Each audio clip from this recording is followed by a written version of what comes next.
जय श्री सीताराम।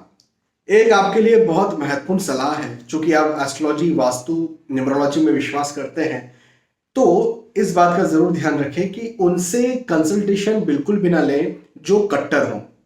जैसे बहुत सारे लोग आपको ऐसे मिलेंगे जो कहेंगे कि एस्ट्रोलॉजी ही सत्य है, बस एस्ट्रोलॉजी के अलावा कुछ भी नहीं है, कुंडली ही सत्य होती है, ग्रह ही सत्य होती है, वास्तु वास्तु कुछ नहीं होता, न्यूमरोलॉजी वगैरह कुछ नहीं होती।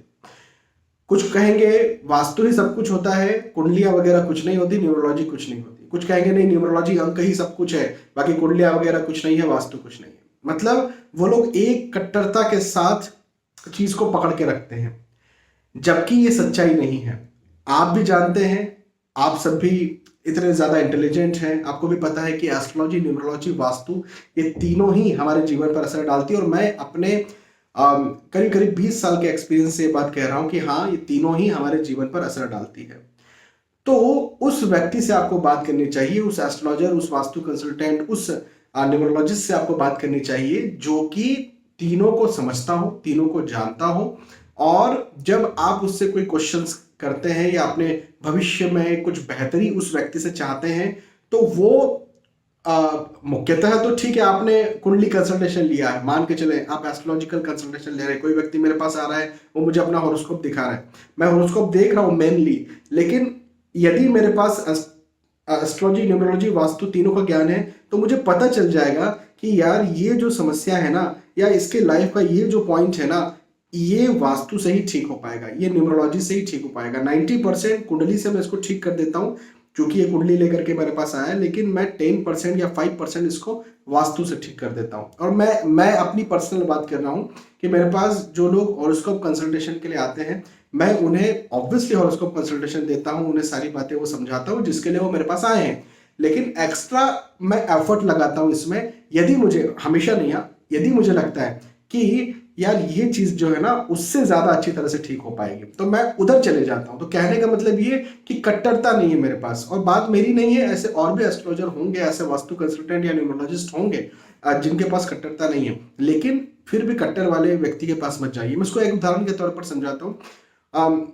आज भी ऐसे संस्था है जो ये कहते हैं कि श्री कृष्ण ही सब कुछ है ना, या विष्णु जी ही सब कुछ है, वैष्णव ही मुख्य होते हैं, शिव जी को वो नहीं मानते हैं, पार्वती जी को वो नहीं मानते हैं, अम्बा जी को वो नहीं मानते हैं। कुछ लोग ऐसे भी हैं जो ये कहेंगे कि महादेव ही सब कुछ है, पार्वती जी, अम्बा जी ही सब कुछ है, और फिर दूसरे कोई नहीं है ना।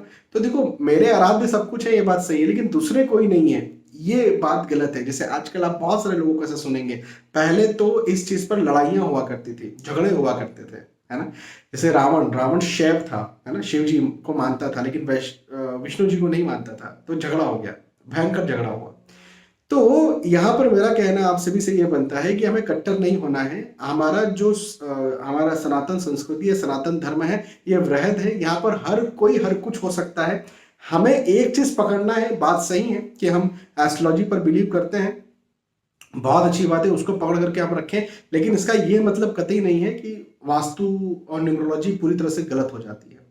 और विशेष तौर पर यदि आप ऑकल्ट साइंस के कंसल्टेंट है, चाहे एस्ट्रोलॉजी, न्यूमरोलॉजी या फिर वास्तु, जो भी आप कंसल्ट करते हैं, आपको एक जगह तक सीमित नहीं रहना चाहिए, आपको दूसरे भी ज्ञान लेना चाहिए। क्योंकि कई बार बहुत सारी ऐसी समस्याएं सामने आपके आ जाती है जिसमें आप, जैसे मैं वास्तु कंसल्टेशन किसी को दे रहा हूँ, और वास्तु कंसल्टेशन देते देते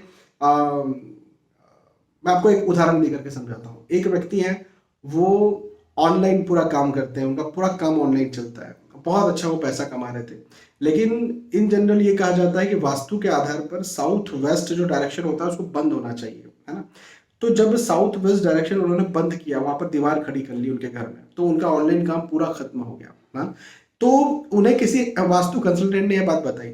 लेकिन अब मैं होता तो मैं ये चीज नहीं बताता। क्यों नहीं बताता? क्योंकि मैं उनके घर जाता, उनसे पूछता कि भाई आप क्या करते हैं, तो वो कहते हैं कि मैं ऑनलाइन करता हूँ। तो मैं कहता कि साउथ वेस्ट जो है वो राहु की दिशा है, राहु की दिशा है, तो यहाँ से तो एनर्जी आना बहुत जरूरी है। इसे यदि आप बंद कर लेंगे तो आपका राहु बंद हो गया, राहु बंद हो गया तो आप ऑनलाइन काम ही नहीं कर पाएंगे।